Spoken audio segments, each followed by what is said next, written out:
Chaves quebradas não abrem portas inteiras. Eu preciso descobrir qual é a chave que eu preciso utilizar para acessar esse momento. Por quê? Vai ter hora que eu vou ter que fechar as portas para algumas pessoas. E vai ter hora que eu vou ter que abrir a porta para algumas pessoas. O problema é quando a porta está aberta para todo mundo. Porque se a porta está aberta para todo mundo e eu não tenho discernimento, eu posso estar colocando dentro quem era para estar fora.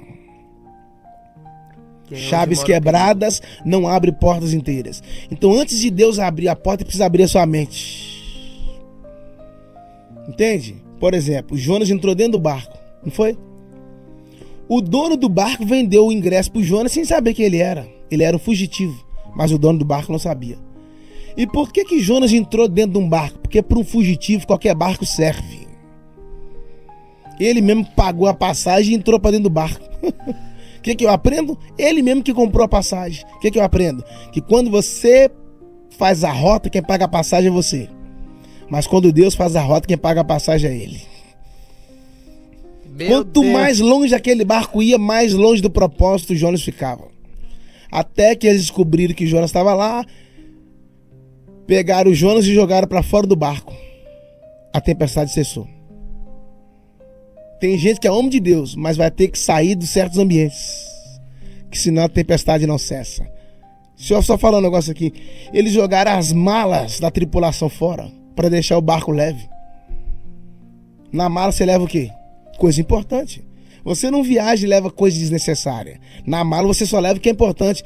Tem gente perdendo coisas importantes porque abriu espaço no barco da sua vida para um intruso, para um fugitivo que não deveria estar ali, mas só para vender o ingresso, só para aquele lugar da sua vida não ficar ocupado, só para o seu trono de carência ser regado para a presença humana.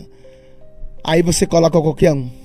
E tem gente que não era para estar lá, mas você quer ter muitos amigos, e quem tem muitos amigos está perdendo, diz a Bíblia. Vendeu o ingresso para a pessoa errada. Jonas era a pessoa certa no lugar errado. Quem tem muitos amigos sai perdendo. Cara, essa é forte. Quem se preocupa em ter muitos amigos, eu quero ser rodeado de amigos. Na verdade, está se prejudicando. Porque na verdade ele vai ter muita gente, mas não vai ter muitos amigos. Porque você tem que ser amigo de todos, mas sabe que nem todos serão seus amigos. Abraça todo mundo, mas sabe que nem todos vão te abraçar. Porque é na crise que os seus amigos aparecem. É na amargura que eles são forjados junto com você. Entende? Os meninos foram lançados na fornalha juntos. Não foi só um, foram os 3. Porque eles estavam juntos. Se você for, eu também vou. Eu também vou. Porque amigo é assim, é fiel até na fornalha. Quem não está disposto a entrar na fornalha com você, irmão, não é amigo. É colega ou está próximo. E quando você honra a Deus fora da fornalha, Deus te honra dentro da fornalha. É como aquele ditado que a gente ouve, né? A árvore só deu uma chacoalhada para cair os frutos. Boa. Na verdade, o barco está sacudindo só para ver quem é fiel e quem não é. Quem pular fora... Sim. Se a gente começasse falando de Davi, o que mais te impressiona em Davi? É que Deus tirou um rei do trono e levou para o pasto. E tirou o menino do pasto e levou para o trono.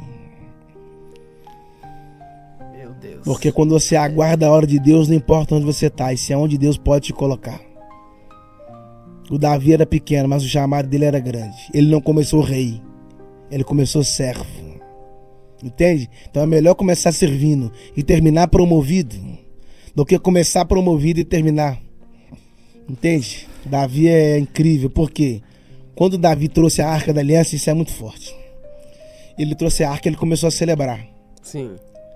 E o texto diz que Israel celebrou com ele, mas a mulher dele não. Uau! Então vai ter gente que vai estar na mesma aliança, mas não vai estar na mesma celebração, cara. E é na sua celebração que você vai ver a vibe de muita gente. O coração das pessoas se revelam quando elas não comemoram o que você está comemorando. Ela da janela olhou e começou a xingar ele, a reclamar dele. Sabe por que ela reclamou? Porque ela estava em lugares altos. Mas quando Davi entrou para dentro de casa e ela começou a falar com ele, Deus feriu Micael e se tornou estéril. Resumindo, Nunca ataque pedra no ministério frutífero. Você pode terminar estéril. Meu Deus. Ela ficou estéril porque tacou pedra no ministério frutífero. Não. Então Davi ele mata o urso e leão, para depois matar o gigante. Sim. O urso e leão, as guerras privadas. Sim. E o Golias é as guerras públicas. Ninguém vai para as guerras públicas, ou é melhor não ir para as guerras públicas sem antes passar pelas guerras privadas. É nas guerras privadas que você perde o medo. É nas guerras privadas que você conhece o seu potencial. Então o urso preparou Davi para o leão preparou Davi para Golias preparou Davi para Saul, e Saul preparou Davi para o trono. Volta porque você disse, processos. É isso aí. Prepara para propósitos. E sabe qual é o problema? Quando Davi recebeu a unção que ele foi se tornar rei, Saul começou a perseguir ele. Não perseguiu antes, quando ele estava no campo. Não perseguiu antes, quando ele matava urso. Mas quando Davi estava indo para o trono, Saul começou a perseguir. Porque o problema não é quando você nasce. O problema é quando você cresce.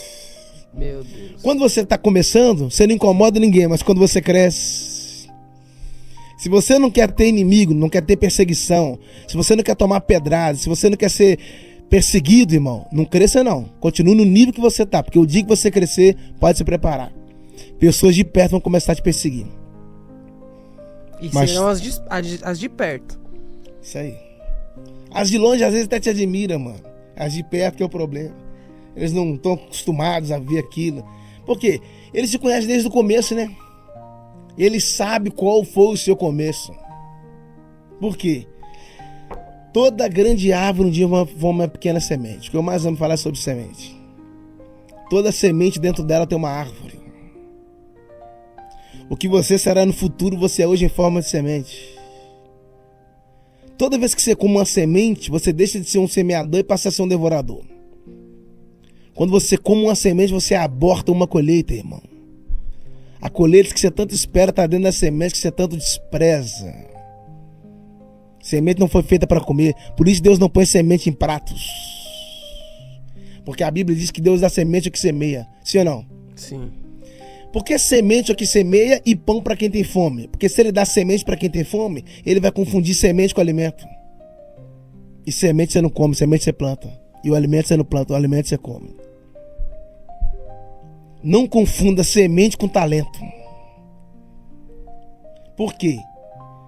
A semente você planta. E o talento você desfruta. O que aquele homem fez? Um recebeu 5 talentos, foi? Sim. O outro recebeu 2. O outro recebeu 1. Está no texto. Cada um recebeu segundo a sua capacidade. O que tem 5 talentos tem capacidade de ter 2 e ter 1. O que tem 2 talentos tem capacidade de ter 2 e ter 1. E o que tem 1 talento só tem capacidade de ter 1. O que tem 5 sabe trabalhar com 2. Também sabe trabalhar com 1. O que tem 2 sabe trabalhar com 2 e também sabe trabalhar com 1. Mas o que tem 1 só sabe trabalhar com 1. Ele ficou com medo. Cavou um buraco e enterrou o talento. Porque ele ficou com medo de perder. O medo rouba a sua oportunidade. Não permita que o medo afaste você do seu real propósito. Ele cavou um buraco e enterrou o talento. Qual a diferença do medroso para o talentoso? É que o medroso enterra o talento e expõe o medo. O talentoso enterra o medo e expõe o talento. Me fala o que você está expondo, eu vou falar qual é o seu sentimento.